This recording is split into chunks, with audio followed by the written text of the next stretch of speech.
right now. I think a big hand for Teresa. I know a lot of you come just to hear Teresa, and we love sitting inside listening to her. Teresa's been a part of our program for at least 12 years.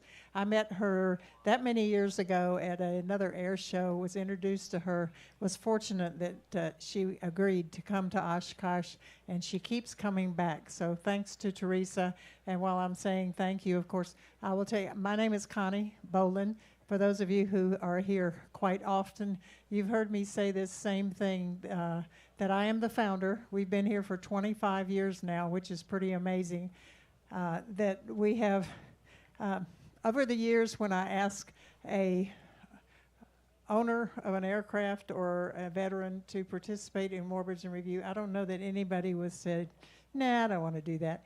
They all are very proud to be here and pay tribute to our veterans and to tell you about their stories. Today, we have Ron Fagen of the Fagen Fighters WWII Museum.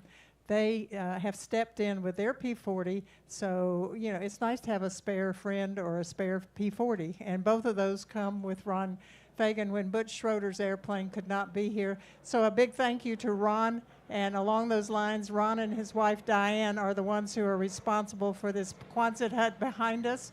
Gives us a really super nice production room, green room. So thank you to Ron and Diane for that support over the years. Scott's Miracle-Gro Company, our sustaining sponsor. Thanks to Jim Hagedorn and Scott's Miracle-Gro. And you don't need to listen to me anymore. We're here to talk about this airplane. So if you'll direct your attention to the Jumbotron, the P-40.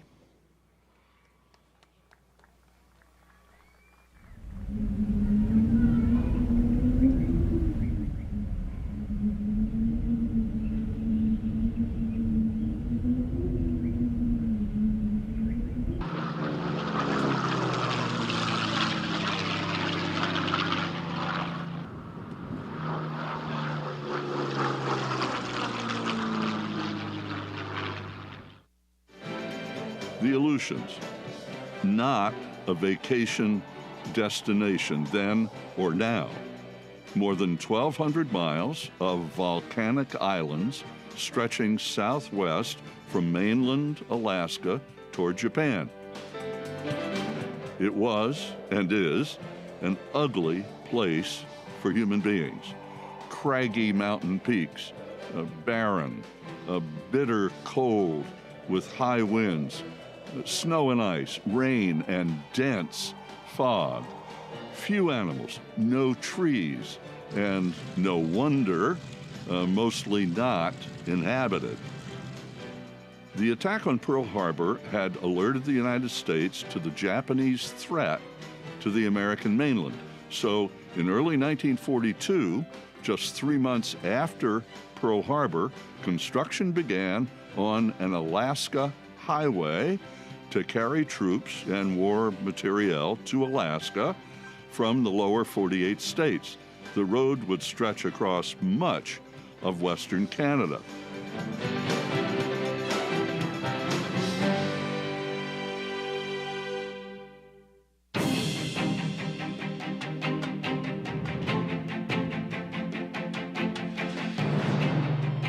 In June 1942, that small Japanese fleet attacked 2 of those godforsaken islands, Attu and Kiska. Over the next 14 months, the 2 sides battled to a bloody standstill with heavy losses on both sides. The human cost for American troops in proportion to the number of troops engaged was second only to American losses at Iwo Jima.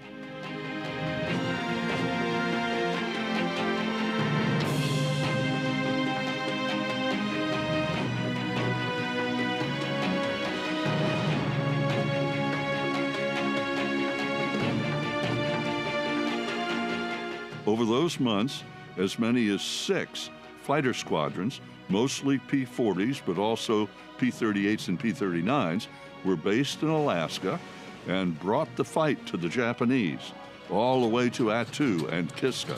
Again, losses were heavy.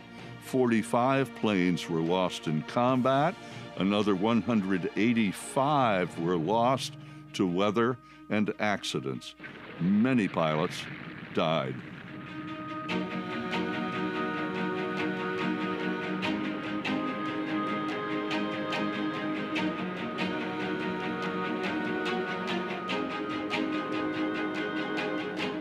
But the only World War II combat on American soil was over. Just a few days after that original attack on Attu and Kiska, American sea and air attacks overwhelmed the Japanese fleet at Midway, sinking 4 of its aircraft carriers. It was the turning point in the Pacific War.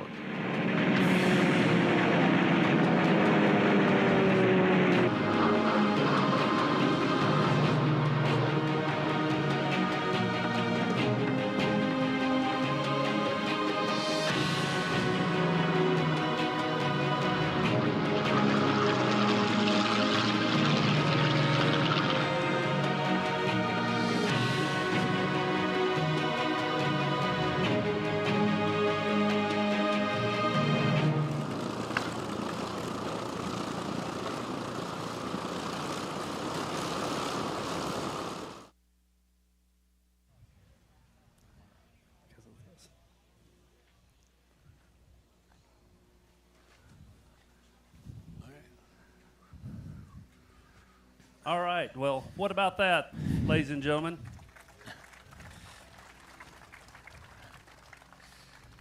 Well, thank you for being here. My name is Ray Fowler, and of course, the 2 stars for the day, Mr. Ron Fagen, and here, which is going to talk about the P-40, and his right-hand man, Brandon Duell, which is involved with the restoration. So, you guys have a seat. Thank you so much for being here. And thanks for braving the heat for this. So obviously the P-40 is an incredible airplane. So we're going to talk about this, the airplane, and kind of talk to Ron and what got him involved with this airplane and the variety of other airplanes that they have. So Ron is no stranger, obviously, to Oshkosh and has brought a lot of airplanes up here over the years. Incredibly involved with everything you see here. So I'll start off with Connie Bolin. So Connie Bolin is, started this with very meager means, and it has grown into quite a program. And it couldn't happen without people like Ron and the generosity of his family. But to the P-40, I think as a kid, everybody remembers the shark teeth on a P-40. And I was fortunate enough to get to meet and be close friends with Tex Hill, which is one of the most famous AVG aviators in the P-40. So unbelievable to get to know him. And he was actually, many, many years ago, got to come out onto this stage and to talk about flying the P-40. So unfortunately, those folks are not around anymore. But now we have all the custodians like Ron that keeps these airplanes flying. So Ron, we'll start with you, and then we'll go to Brandon. So I guess the first question, Ron, and by the way, Ron is a close friend, and I've had the chance to spend many evenings with him talking about Warbirds and why he does what he does. But so first off, P-40. So I just asked you before we stepped out, why the P-40? Because it wasn't your first Warbird, but it was almost your first Warbird, correct? It was. By the way, I know Ray so well, he has his own room at our house. Yeah, I do enjoy staying there. So, but okay. So anyway, my first Warbird was a P-51 Sweet Revenge, which is parked over here, and we've had that for 34 years or whatever, and it's looked the same ever since. Yeah. But then, but I was reading Trade a Plane, if you want the story. I was reading Trade a Plane at my folks' during Thanksgiving, and it come out the ad that says a new restoration P-40 for sale, and it was like $150,000, and I'm thinking, holy moly, $150,000. So I called the Canadian up and says, I'll take it. Sight unseen, I'll take it. Well, I didn't know much about P-40s at all, except for a little bit in books and magazines. And I said, I can't believe it, a restored P-40 for $150,000. A lot of money, but I thought, what a deal. So I bought this airplane on site, okay, or not looking at it, and I get a call from my friend Jerry Beckett. Said, "Ron, you didn't buy that P-40 in Canada, did you?" And I said, "Well, yes, I did." He says, "Why did you do that? You should have called me." It's interesting. So anyway, so I bought this P-40, but it wasn't a real. It was parts of it was a P-40, but the tail was a T6 tail. It was a wild-looking machine. The only thing looked like a P-40. It's kind of the tiger mouth painted out in the right colors, everything. But that's about the only thing that was P-40. So that's how I got into the P-40 business, and that's how we got into the restoration of P-40s, because eventually, of course, we had to learned what you wanted instead of what you got. Yeah, that's right. Yeah. So anyway, So me being naive about P-40s and that, and that it's got us in the P-40 business. But anyway, there's a lot of things about Warbirds I don't know. I learn as we go. So for everyone here, how many people have been to Granite Falls and gone to the Fagen Museum over there? Okay. So I see quite a few hands up. Yeah. So in Granite Falls is one of the top museums in the country. So a little bit off the beaten path, and I'll let Ron tell you kind of why he built the museum in Granite Falls. But it is an incredible collection of airplanes. It is one of the top flying collections in the country. It is certainly worth going to see that. So Ron not only figured out the P-40, but now they've brought, I think, 3 Grand Champion P-40s to Oshkosh. So they've been judged, and they've gone home with the top trophy as Grand Champion. This is an amazing airplane, which I'm not going to steal any of Brandon's thunder on to talk about this airplane as well. But Granite Falls is also has kind of turned itself into one of the top restoration shops in the country for Warbirds. So they not just P-40s, but they restore quite a few airplanes. They've got P-51 they're doing now. The Helldiver that's out here was brought last year, and that's one of their latest restoration airplanes. So we'll talk a little bit more about that as well. But Ron, so you tell me, your father was an infantryman in World War II, right? That's right. Stormed the beaches of Normandy. That's right. Which is unbelievable. So I guess tell me, did your father have? Did you know what your father did in World War II, or how did you really find out that you grew up with a war hero? He landed at Normandy on Utah Beach, but he never really talked about it until the last 2 years, and he died at 92. But yeah, he fought all the way across France, and the war ended with him at the Battle of the Bulge, and then he came home, and after he spent a stay in the hospital, and then he got his pilot's license on the GI Bill right away, and we've always had airplanes in our family ever since. Could he ever imagine what you have built in Granite Falls? I mean, it is, words do not describe. Obviously, this evening, go on social media, look in what they have in Granite Falls. The latest they just built is the Navy hangar, which is unbelievable in itself, and it's worth mentioning for anyone that wants to take the trek. I think it's like 24 days from now. 16, 17, is that the date? Yeah. The 16th and 17th is they're having an all-Navy 250th celebration for the Navy and Marines, and we'll pretty much have 2 of every aircraft that flies sitting on that ramp to go fly in. Right. In some cases, more than 2. So that is worth coming to see as well. So. But anyway, on to the P-40, what we came to talk about. So just the broad strokes, obviously, the P-40 was mostly 30s technology of what you look at. So it was well outpaced and outperformed by the adversaries by the time it was really proven in combat.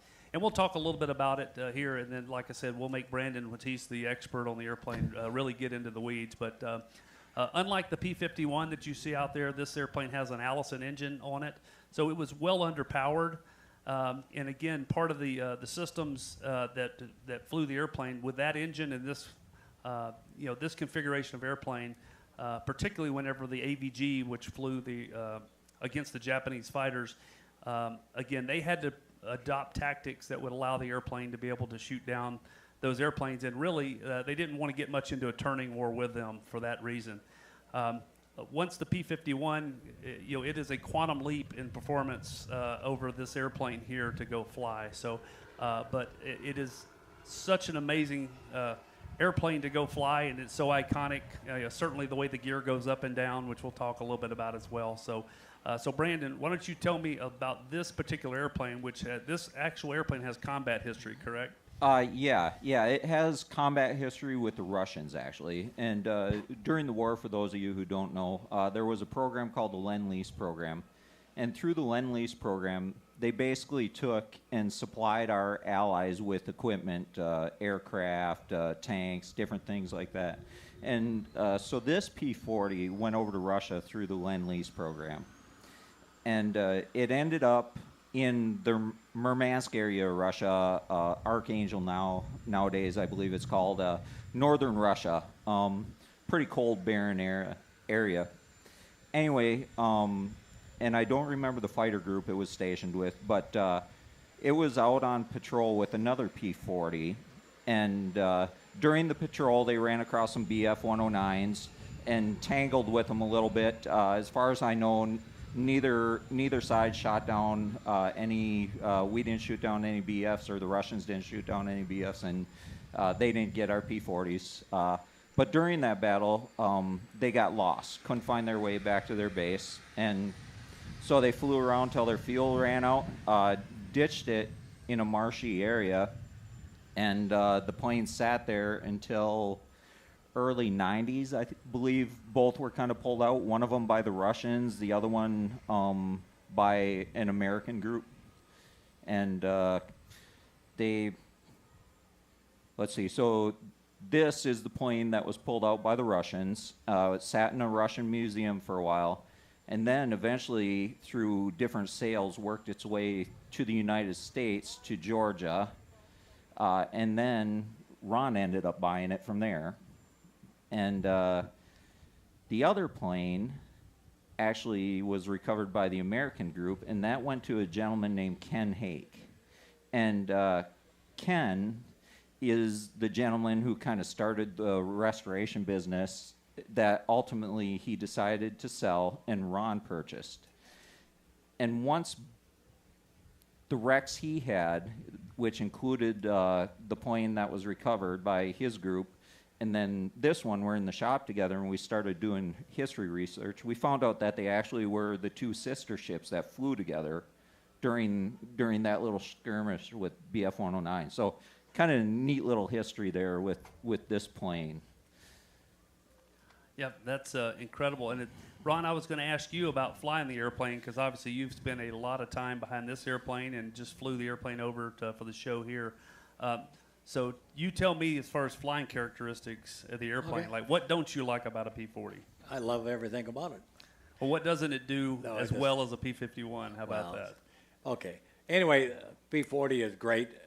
And 2 years ago, I told Rhonda out here that's in charge of parking airplanes, I said, well, Rhonda, I think this is my last trip flying a fighter to Oshkosh. I'm getting pretty doggone old. I'm looking around, I'm the oldest guy here.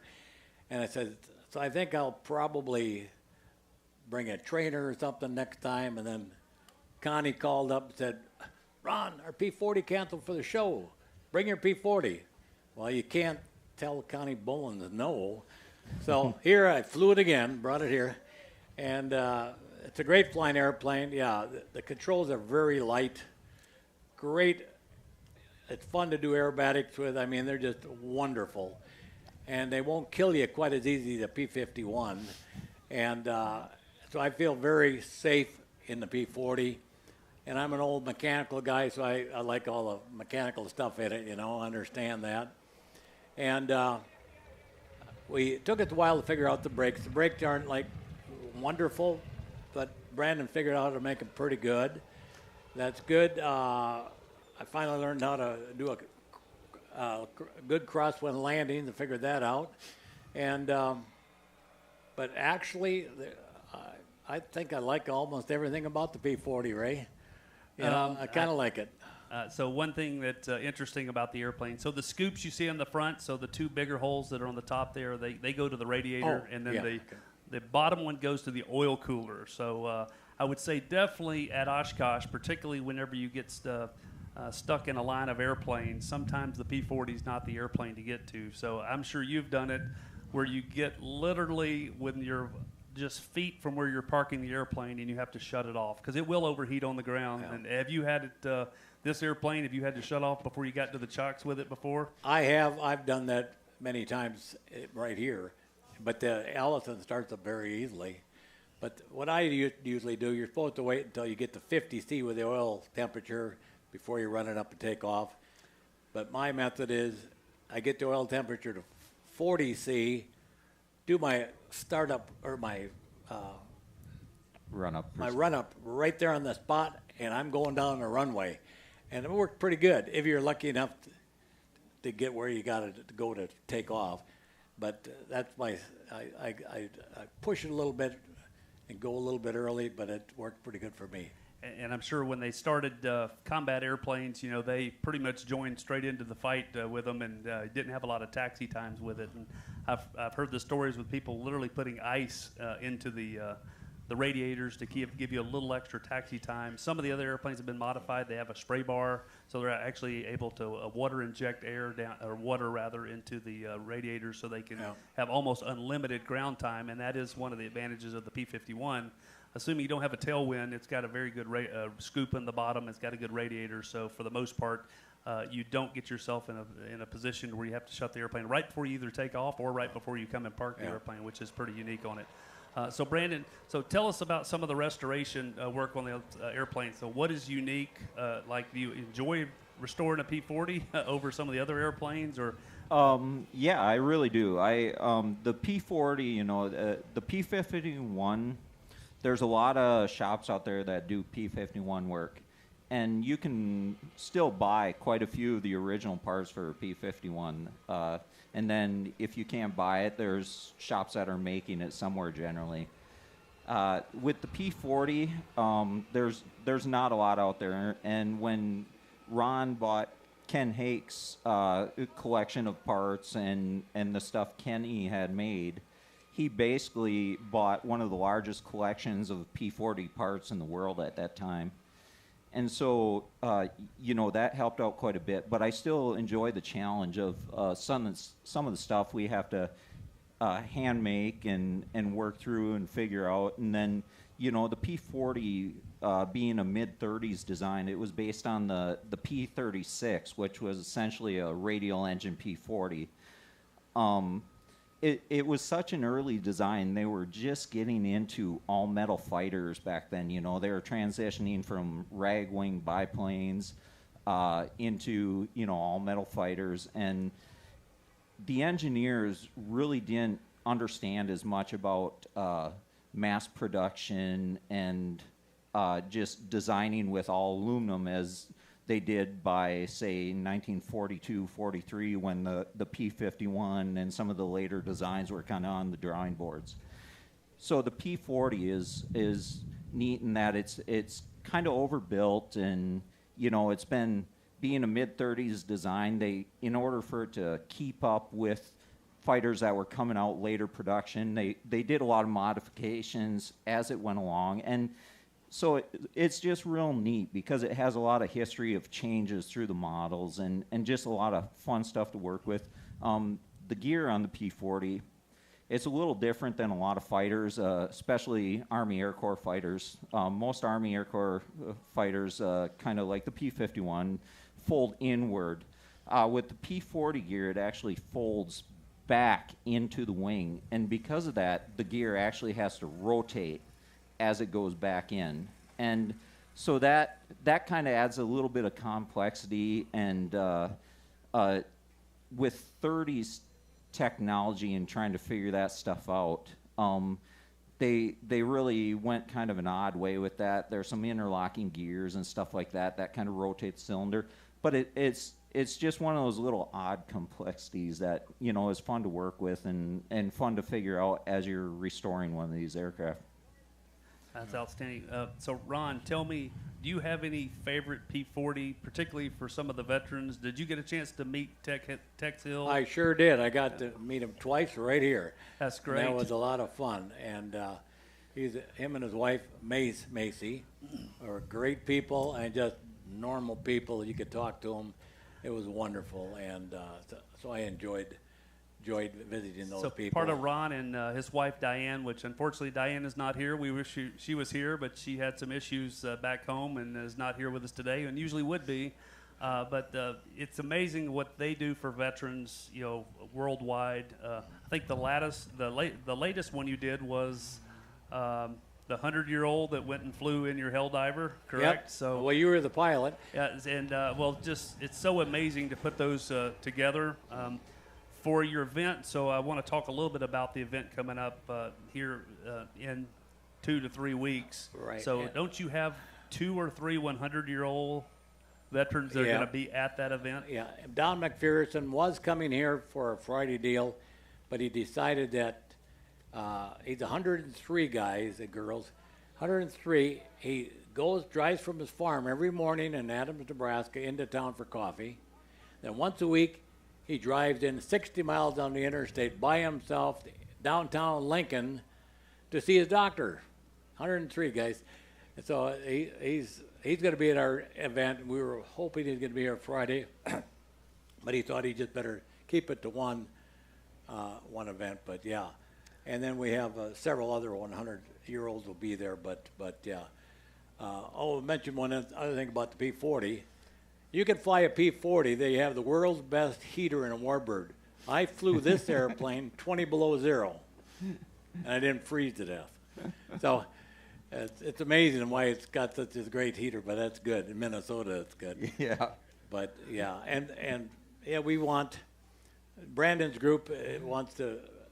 Anybody, if you know if anybody wants to buy a P-40, we have 3 really good projects left, and we could go 4 and 5, being more creative. But we have enough stuff to do 3 easy, and they are an easy airplane to fly. I kid you not. I love them. Well, it is amazing. There's several airplanes that are being restored right now, and actually, thanks to both of you for subbing in for this. So a beautiful P-40 restoration was supposed to make the show here.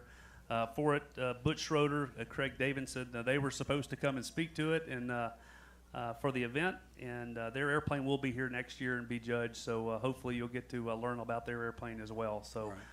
But it's amazing that you actually were able to step in to work with them. And I wanted to say, my wife Diane's been with me, us together here, zillions, it seems like many, many years, and she's actually said, Ron, you go, we got a sick dog at home, an older lab, and she said, I got to take care of the dog. So that's why Diane is not here, but she's responsible for a lot of stuff for our museum. She makes the museum cool. And adds the touch that we don't see. So anyway, she would love to be here to see all of you. And I want to thank all you people that have been to our museum. Thanks for coming. We want you to come often as you can and see us. Outstanding. Well, we know it is awfully hot, and we appreciate the crowd here to come out and see this. We're going to stick around a little bit around the airplane to answer any questions as well after the event. We're going to actually open it up to the crowd to see if you have any questions specifically for Ron or Brandon, and then we'll close this out. So there's got to be some good questions that somebody has about the airplane. So anybody?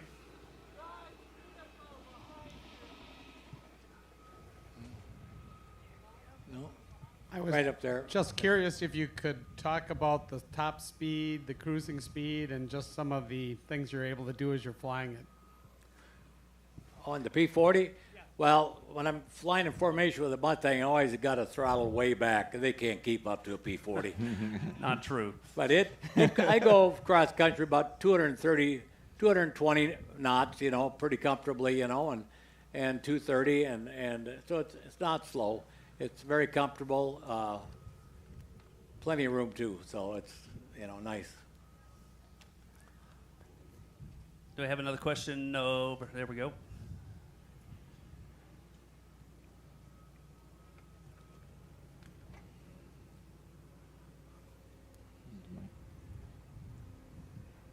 Hold on just a second. Yep. Excuse me. He was first.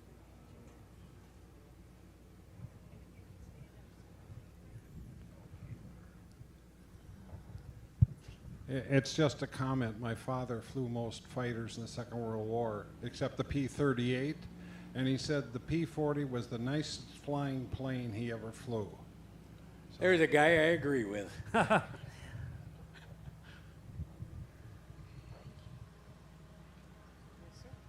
Good afternoon. Would you please discuss the gearing arrangement, and I think it would be a gearing arrangement, where the main mounts rotate 90 degrees when you command retraction? Sure. We'll let Brandy, you can talk to that. And Yeah, so basically the gear has a pivot that the lower gear leg is actually free to swivel in.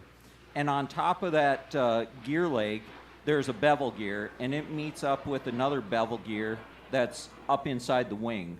And those two bevel gears, so the linkage pulls about midway down the strut, and as that linkage pulls the strut backwards, those bevel gears mesh and roll the gear 90 degrees as it comes back and tucks up into the wing. And so it basically, it's not very complex, but at the same time, there's a lot going on right in there that you just have to make sure everything is rigged correctly and lined up correctly. And it's a pretty archaic system, right, Ron? So when you're directing the hydraulics, so you can talk to the, like when you pull the gear up and on the stick. So talk about when you pull the gear up and down, the procedure. Well, bring the gear selector up position, then it's got an electric switch on the stick, and you just pull that and then start the electric hydraulic motor, and it pumps the hydraulic fluid through the system, and the hydraulic cylinders bring the landing gear up, and then when the gear is up, then you just check the hand and reach over and on the hand pump and make sure it's firm, and then you bring your gear selector back to neutral to trap it right there, and then you're available to put your flaps down after that. But the system works really good. Brandon's got it figured out just wonderfully. And by the way, if you ever saw a P-40 going by the Golden Gate Bridge flying under it, probably that was him, not me. That was not me. That was Ray. So anyway, there's a photograph running around out there. That was him, yeah. Not true. Especially if you work for the FAA. That was Yeah. Actually, we talk about the 30s technology, which is so amazing. When you look at some of the 40s airplanes that are so hydraulic and so complex with the lines, this one literally, when you want to put the flaps down and you move the flap gauge and you squeeze that, it is just directing hydraulic fluid when you turn that pump on to bring the flaps up or down. The entire mechanism for that gear and for the flaps all run to one control right in the bottom. Yeah. Right by your left leg. So you're literally manually selecting that gauge, and you're just telling the airplane, do you want to put hydraulics to the gear or do you want to put hydraulics to the flap, which is so amazing for that. Any more questions? Due to the narrow mains on this, how's the ground handling? Well, it took me about 15 years to learn how to land a P-40 in a crosswind. And I got it figured out finally. I should have just asked him, but anyway, it's good if you got there's no problem ground handling this airplane, but if you got a good crosswind, is what I typically do is I keep the tail up as long as I possibly can, and so I can steer down the runway with the rudder, and then when it's completely done, the tail goes down, and you can land a pretty good doggone crosswind with this airplane, with that technique. And other people have different techniques, but it worked pretty good for me. I will say, before we get to the question, I was flying a civilian airplane through Granite Falls one time, and I'm not exaggerating, though. It had to be 40-plus knot winds. And before we got there, somebody jumped me in a P-51, and I'm like, who would be flying in these kind of winds? And it was Ron Fagen out flying. So he definitely has got it figured out when it comes to flying and flying Warbirds. Every day is a good day to fly. So were these Lend-Lease planes built any differently, for example, with metric gauges? For the most part, they had a standard setup in them as they went out the factory. There were a few little differences. Strangely enough, they actually, like all the Lend-Lease that went to Russia, they would still paint the American insignia on it. And then when it got over to Russia, they would just paint out the blue paint over it with the green, and then they'd paint the star red instead of white, and that was, you know, their insignia. There were instrument changes that they did there, a few of them, but most time they just, you know, their pilots were trained. Okay, this is the P-40. This is what it comes with from America. So, you know, this is how you read it, type stuff. Another thing is, yeah, I only use about 20 degrees, 30 degrees of flap on a real crosswind day. I don't use full flap. So it takes a little more runway, but that's part of the technique. Yes, sir.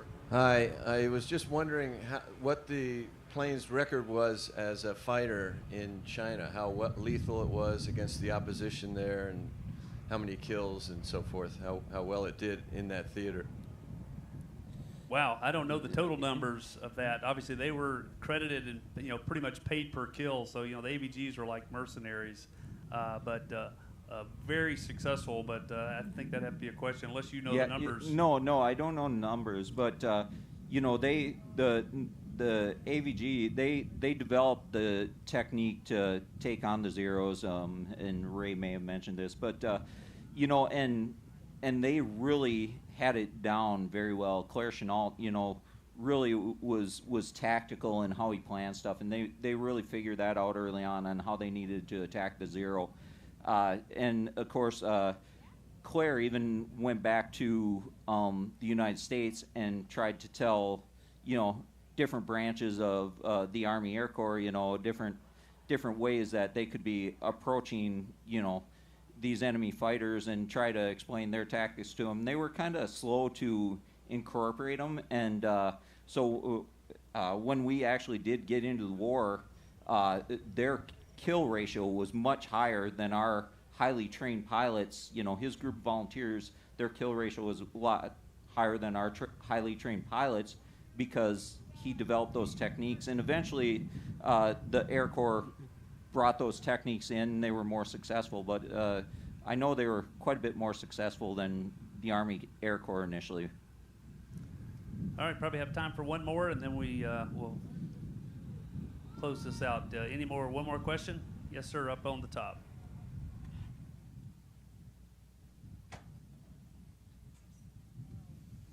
If you could stand, please.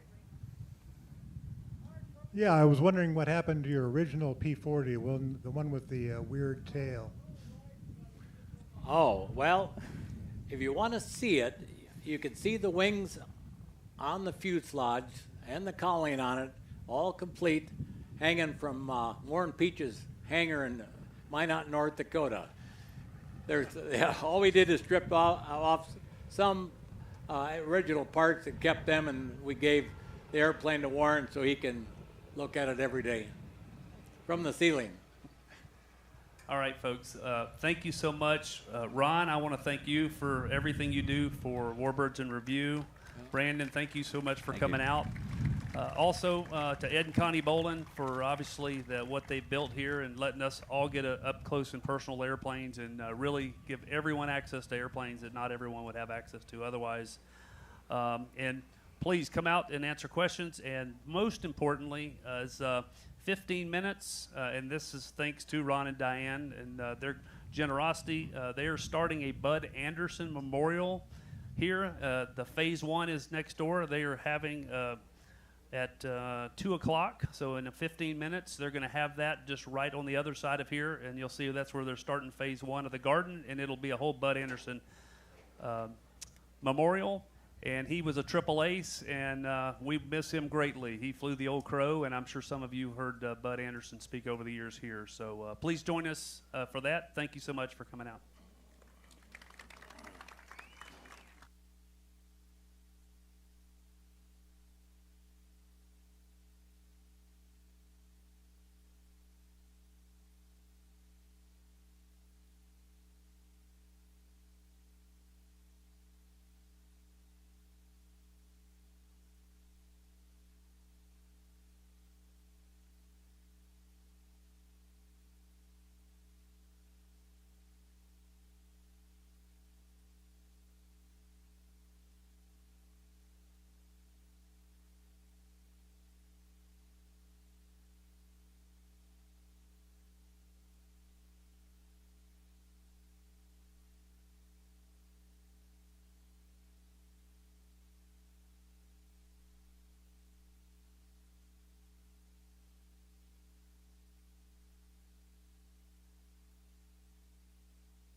Test 1, 2.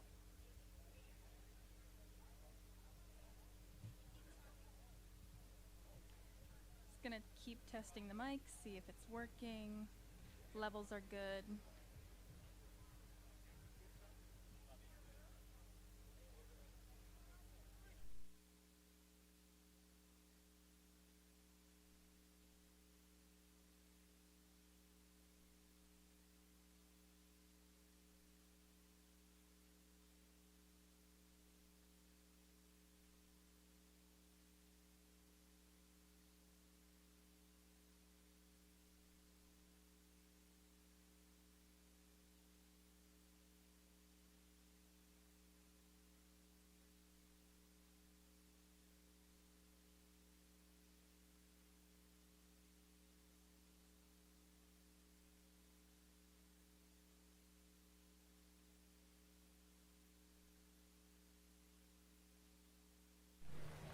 Test.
Put 11 up this morning. That's a lot. Yeah, 11. Two of your airplanes were up there flying. I don't know. These guys they got it figured out. They gave me this mic, and I'm not going to give it up too fast. I was just stealing the mic out of his hand yesterday. Yeah, you can, same thing. You can go back and forth, you know? You want to have a little. What are you going to say? I'm going to be surprised. You're going to be surprised?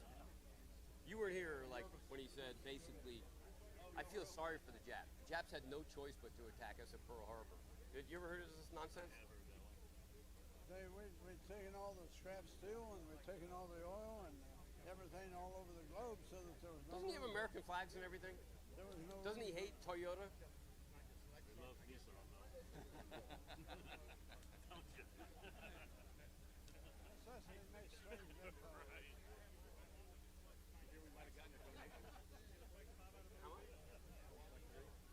Shit, done. I know. That's what I told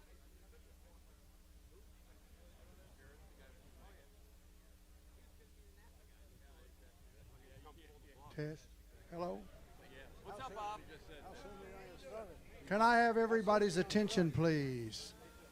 First off, I'd like to have my directors, the Warbird Board directors, stand right up here. They got blue shirts on, so you can talk to them and see them and everything else. The reason that we're here today is to dedicate the Bud Anderson Memorial Garden. And we're glad that you're here. We're glad that you came. And let's see. I don't see. Anyway, so I'm going to turn the mic over to Connie Bolin. My name's Mike Anderson. I'm the president of Warbirds of America, and these are the directors. And they work hard, and then Connie Bolin. So I'm going to turn this over to Connie Bolin, and we have some very, very exciting news that we want to share with you.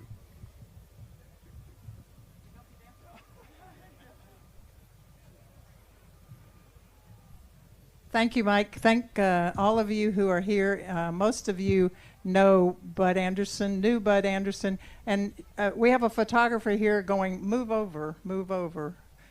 Act like you like each other, directors, will ya? You have a lot to be proud of in the improvements that we have made to the Warbird area.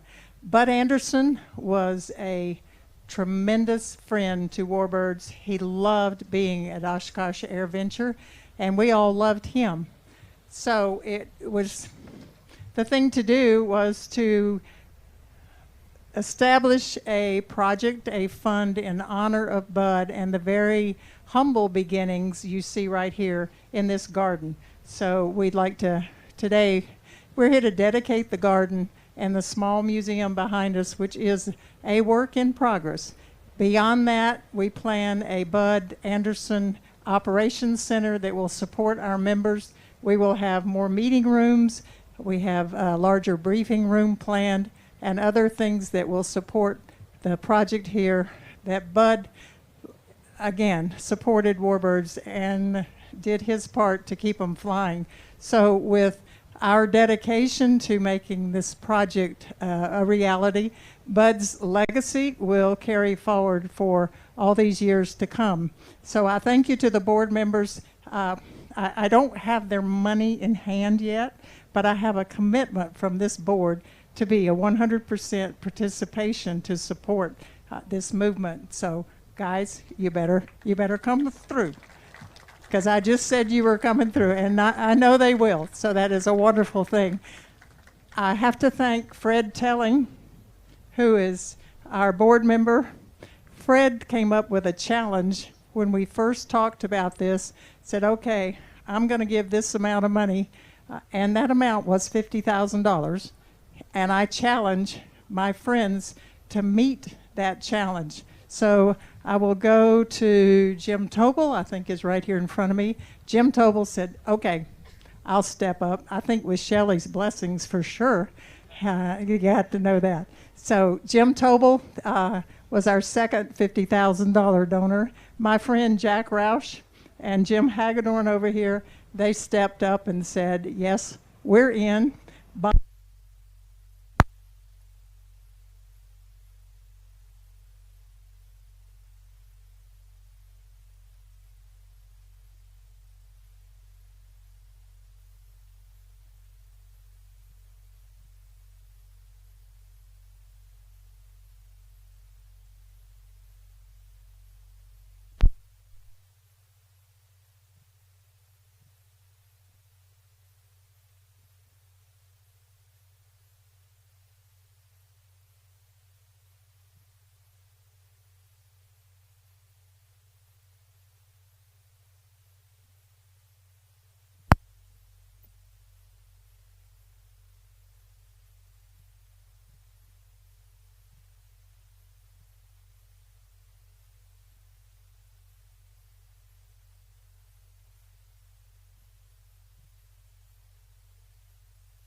Jack doesn't need to come up here.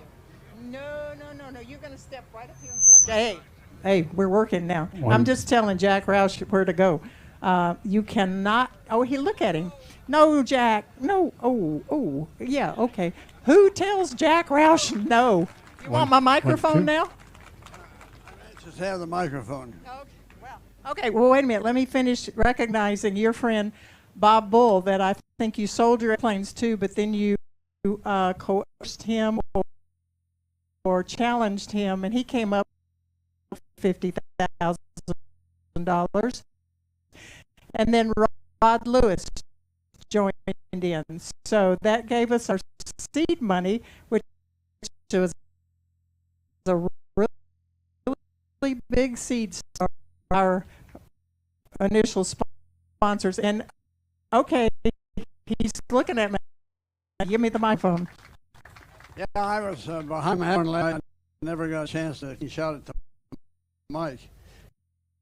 And I had some things I wanted to have. The brooch that not popular last year when they were particularly doing. I said that the people in North America, Americans and the Western Europeans didn't give the Japs much of a chance, but to get the resources they need.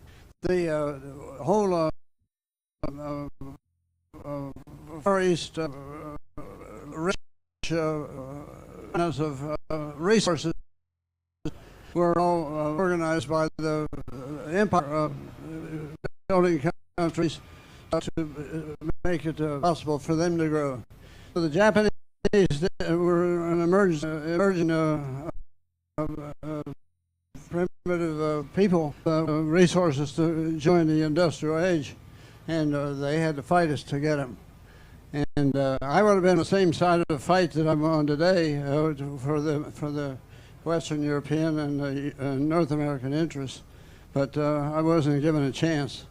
I was born the day after Jimmy Doolittle went into Tokyo, and my opinions hadn't been formed yet. The other thing that I wanted to talk about, then that would be the interest. I'd be interested in seeing some editorial done on why the Japanese went to war and what their justification was. But that'll be fun to see. The other thing is that what was the other thing? We're paying tribute to our friend Bud Anderson, and his generation did so much to set up the economy for us to build on in the 40s and the 50s and the 60s. The American economy was something that's benefited everybody that's in the audience today by providing resources, cheap energy, and other things to do to build strong economies. And Bud Anderson and his generation made it possible for my dad and for me following that to build an industrial strength that we couldn't have had unless we'd won the war. But the untold story is how much this generation had created opportunities for the economy, that world-leading economy that survived the war, and we made it prosperous the 50s, 60s, and 70s. And I'd like to talk some more about that when it's time. Okay. So we'll find another day to do that, and we'll recognize it. Thank you, Jack, for all your support and your pressure on the other people, or your influence on the other people. And as I look around the audience here, I see other people who have made substantial commitments to support this project. And again, this is a project in process.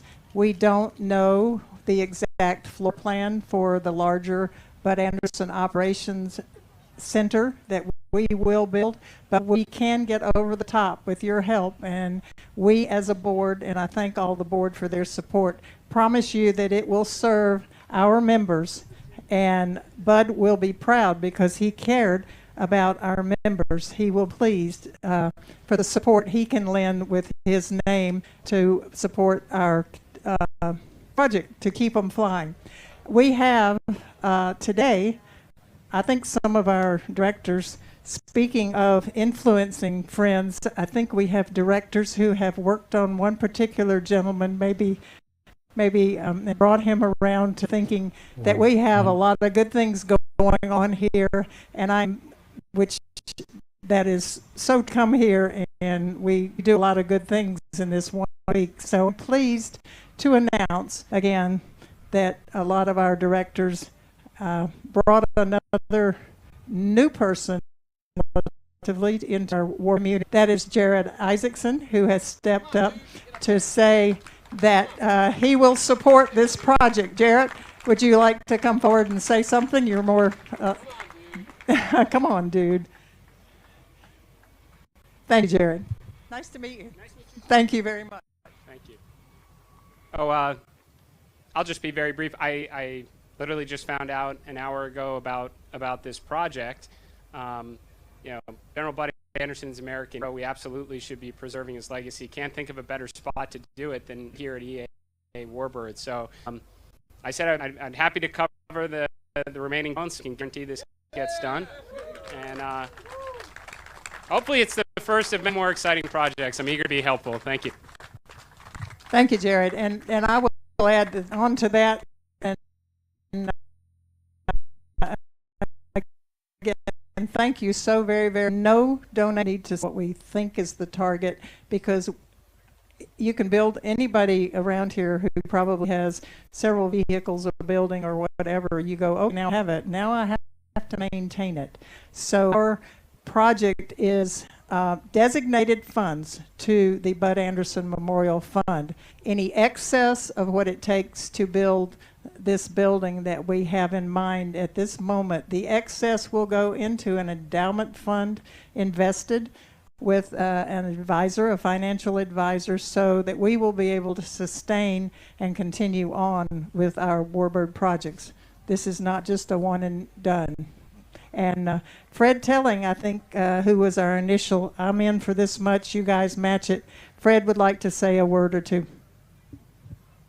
Well, thank you, Connie. As many of you know, because of Connie's vision, this whole Warbirds in Review is now in its 25th year. She's always been a person of vision, commitment, and it's grown to the point where I'd follow her in any project anytime, and this is no different. So I was pleased and impressed a year ago how many people jumped on to help, and I'm going to say today that, Connie, I'd like to make an additional $50,000 pledge to your effort to go forward, and this time I'll offer it as a challenge, but the reality is I don't want to put any of those fine gentlemen at risk. But if they want to join us, that's going to get us even closer to our goals for the future, because I cannot think of better opportunity to not only recognize General Anderson, but frankly recognize through him all of the many veterans who served throughout the wars, because this is not just about Bud. This is about unselfish service, commitment, and in the same way that as Connie described this building will be a reflection not only of that for our veterans, led by, in this case, or highlighting General Anderson, but also to all the volunteers and support activities that are required to make this event happen year in and year out. And we've sort of overgrown our resources, and we need more space, more facilities to make this organization. Well, I already think it's the best that we have in EAA, so I may get some flack for that, but that's my view and I'm sticking to it. So, Connie, my pledge to you, another $50,000, call on it anytime you want it. All the best. And thank you. Thank you, Fred. And as Fred said, not to put anybody on the spot, but see me later. If you got money you want to get rid of, I'm happy to take it. We have set up this advisory board to come up with a plan that will benefit our members and our veterans and honor these people as we have always done, and help the people keep these airplanes flying. Where else can you go other than in the Warbird area and see the Mustangs, the Corsairs, the Liaison? We are the place to be. And the P-40s. I'm sorry, Mike. Yes, the P-40. Where's Ron's back there too? So all of them. There's no bad airplane, and there's certainly no bad Warbird. We pay tribute to our military history, and I'm very pleased to be a part of something that will honor my good friend and your good friend, General C.E. Bud Anderson. His family wrote us a note not too long ago. We have brochures inside that give you some information about what the family says and their plans. His family, for example, plans to send us Bud's footlocker from World War II. So that will be on display. But as Fred said, in addition to Bud, we will honor other veterans in our projects here. Do I have anybody else that would like to say anything? Are we done? Oh, I should not have said that. Okay, so here's Hagedorn.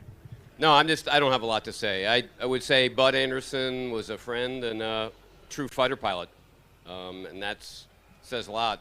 And this dude, thank you so much. Welcome. Yeah, the Warbird community is is a great community. We are a community of friends. We may not see each other but once a year, but we are a community of friends who support each other and support our veterans. So I thank you to all of you. The museum is open, and we have the ability to take funds, cash, check, whatever, but I have to close with a person who's probably not going to be happy with me, but this would not have happened. You would not be standing in this garden and have it look as nice as it does right now and in the museum if it weren't for Kyle Guyett. Kyle, would you stand up?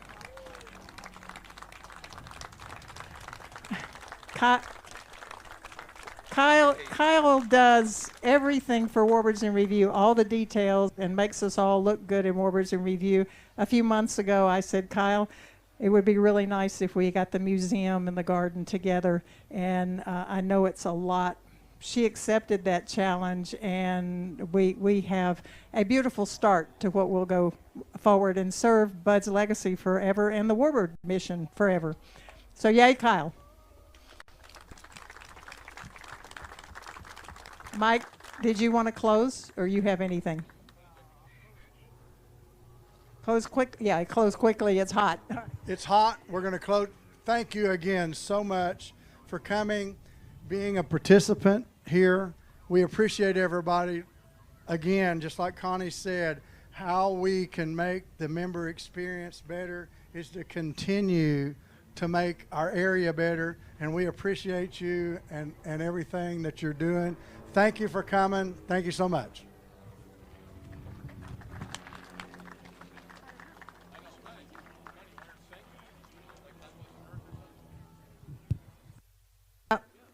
Could you turn this back? I have a special person right here that, yes, I almost forgot her. How can I forget Teresa?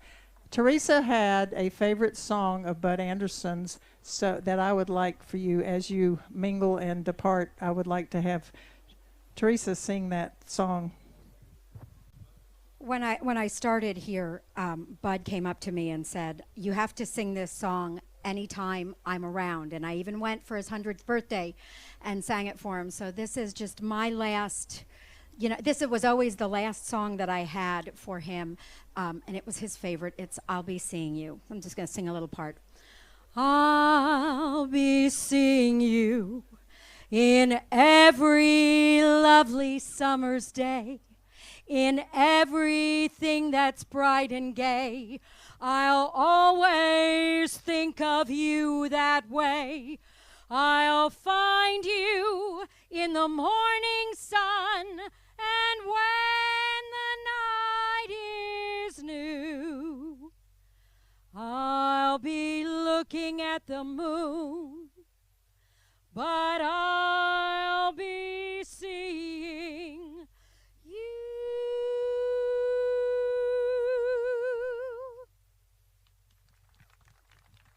Thank you.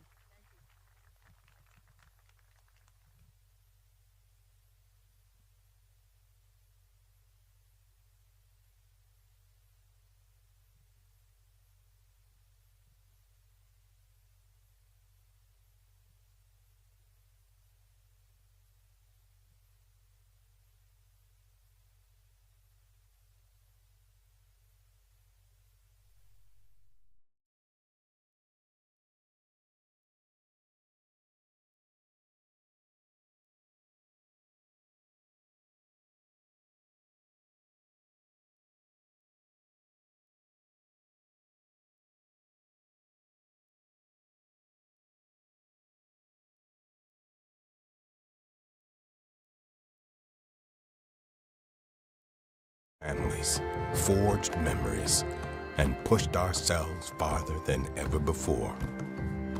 We were made for grass, to care for, nurture, and cultivate.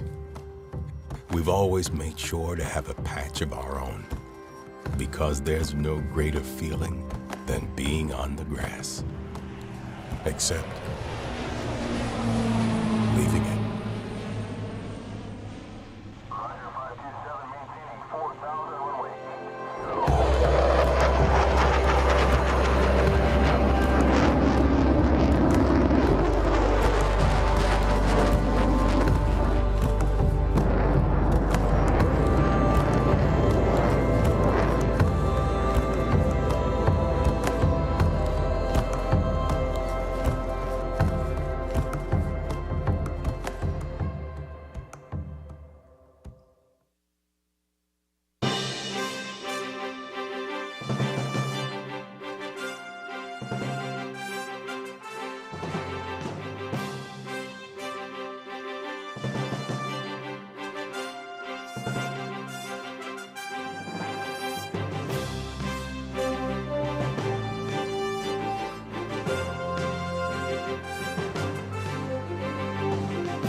On January 17, 1942, Chief of U.S. Army Air Forces Henry H. Hap Arnold assigned the responsibility for one of President Franklin D. Roosevelt's highest military priorities, a payback attack on the Japanese home islands, to one of the most famous aviators in history, Lieutenant Colonel James H. Doolittle. In a mere 66 days, Doolittle had identified the airplanes that could be modified to launch a carrier-based attack some 450 miles from Japan, had assembled the volunteer crews, modified the Mitchell B-25s to give them the range to reach a safe haven in free China after the raid, and accomplished the mapping and charting the crews would require. Now on March 23, 1942, Doolittle assembled the men who had been training for the mission at their training base near Fort Walton Beach, Florida. It was time to fly the planes west to the Sacramento, California Air Depot for final adjustments. As he had before, Doolittle offered any man who wanted to the ability to leave the highly dangerous mission without recrimination. None did. You don't take off on a mission like this without a light at the end of the tunnel. We all thought that somehow we'd get out of it. Well, in the training in Florida, we were always flying just above the water all the time, right down over the river valleys and between the trees. And then we head stopped all the way across the United States to Alameda, down as low as we could fly. Yeah, I think Bill asked me if I would go as his co-pilot, and I said, well, of course. Somewhere along the line, they interject the thing that it was a suicide mission. I don't think it was any more of a suicide mission than the guys taking off from England, going over to Germany. It was just signs of the times, and that's the way it had to be. And that's the way it was, and that's the way it was accepted. I'm Gary Sinise, and this is Missions That Changed the War.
To me, lawn service is a scam. There's no lawn service for you. Unfortunately, I don't trust them very much because I don't know what they're putting down. Nobody's going to pay attention to your lawn like you do. It's the whole point of owning a home is that you maintain your own lawn. We've taken care of this lawn from day one. I take pride in it, and when people tell me it looks good, it makes me feel even better. Do you use a lawn service? Absolutely not. I have you. I know what I'm putting down when I put Scott's down. I'm putting down a great product.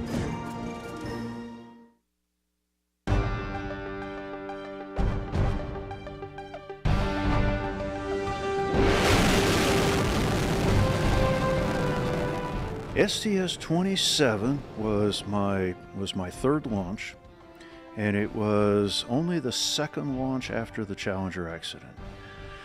Well, I will never forget, we maneuvered the arm, and Mike Mullane was my arm operator, so he moved the arm over there, and we brought up the television image of the right wing, and I looked at what I was seeing, and I said to myself, we are gonna die.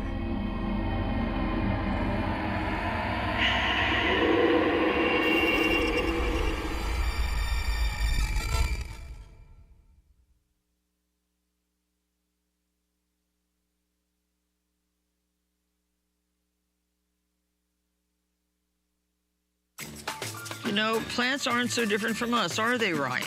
Plants need food like people need food. And that's right, and they do tell us what they need, like this really good organic plant food from Miracle-Gro. It's just as important as soil, sunlight, and water. Ryan the philosopher. And you know what this one is telling me? She needs a spicy martharita and a lounge chair by the pool. These peppers look hangry, Ryan. Feed them, don't just stand there.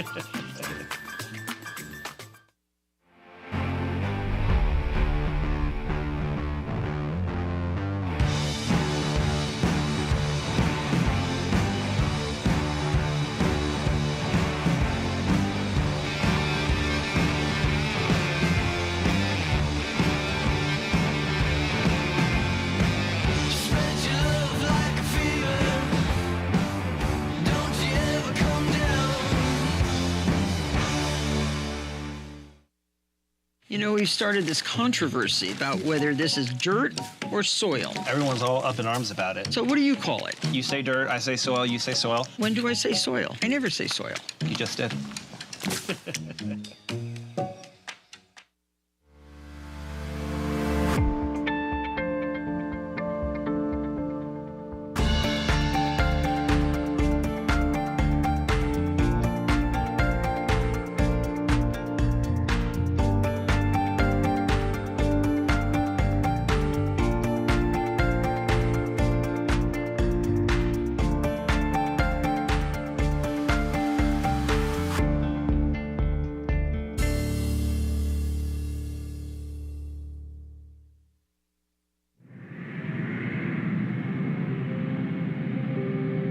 There was a day in 2011 when I'm told I was the highest person on Earth, an altitude of 70,000 feet.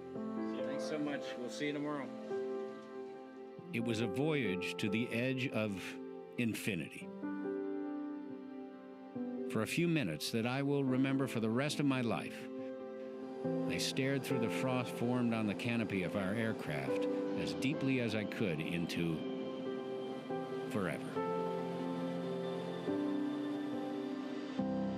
I'm Gary Sinise, and this was my high flight.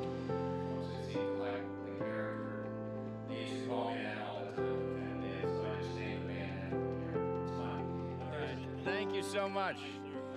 There will be a time on Wednesday when you're the highest person on Earth. Congratulations on that.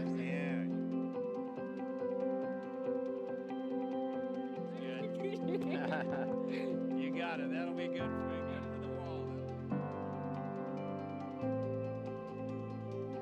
How are you? I'm Gary. Thank you.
We gathered to celebrate a life of relentless evil. And though I gave you a quick death, it was not mercy.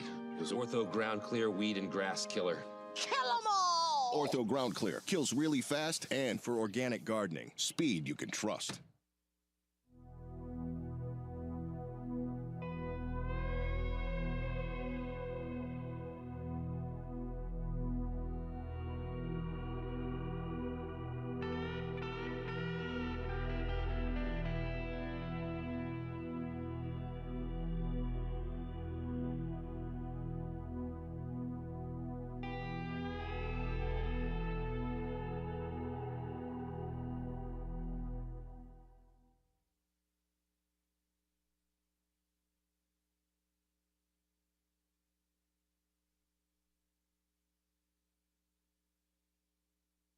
So he comes back in a few minutes with a guy about his age, same size. He says, now this is the camp commander.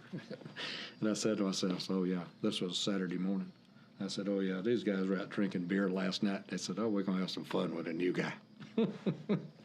He asked, will you write your autobiography? I said, nope. He talked in Vietnamese. He says, he asked you one last time? I said, no. He talked to me. He says, he orders you to write your autobiography. I said, I take my orders from the Chief of Staff of the United States Air Force. He talked a little more in Vietnamese, and he says, one more time? I shook my head. And the camp commander looks up in very good English and says, you will be very sorry. Got up and walked out. 2 or 3 minutes later, this big guy comes in, biggest Vietnamese I saw. And they put me on the ground, pulled my arms back up behind me. I couldn't do it again. My life depended on it. My palms were together behind my neck. I could scratch my neck. And they put Vietnamese handcuffs right there. And they walked out. And I thought, this ain't a big deal. About 5 minutes later, my hands were numb, my arms were numb, and shortly my shoulders were numb, and pretty soon my chest was numb. And it proved, for me at least, the whole point was, we can make you do it. What that sergeant had said. We'll show you that we run this camp. You'll do what we tell you to do. Then that night, when you were asking, this was really my low point. When I ate that meal and realized that I had been broken. And so I went over and leaned up against a wall, just slumped down, and there was one light way over in the corner. And I looked up, and it just kept attracting my attention. And I remember thinking it was like Moses in the burning bush, I guess. And I sat there and I looked at the light. And whether it was a split second or an hour, I can't tell you. But I had an experience of something happened to me, and it was all over. I feel very comfortable, very secure. You're going to live, you're going to get out of this, and you'll go home someday.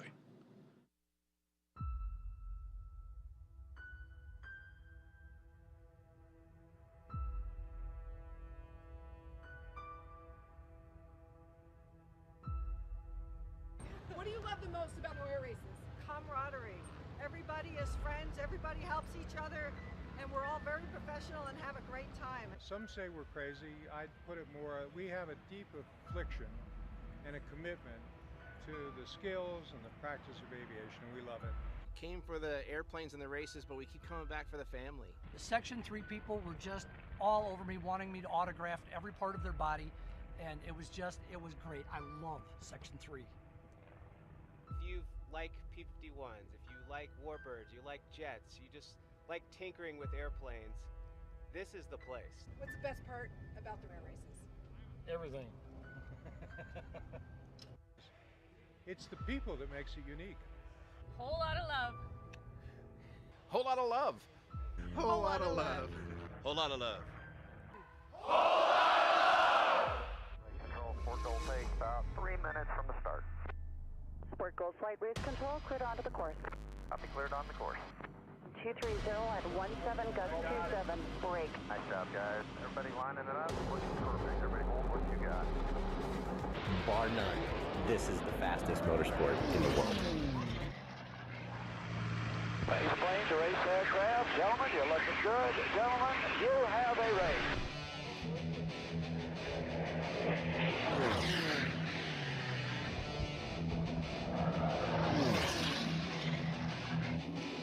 And it looks like it might be Wee Willie. That would be Robbie Patterson, followed by Sweet and London.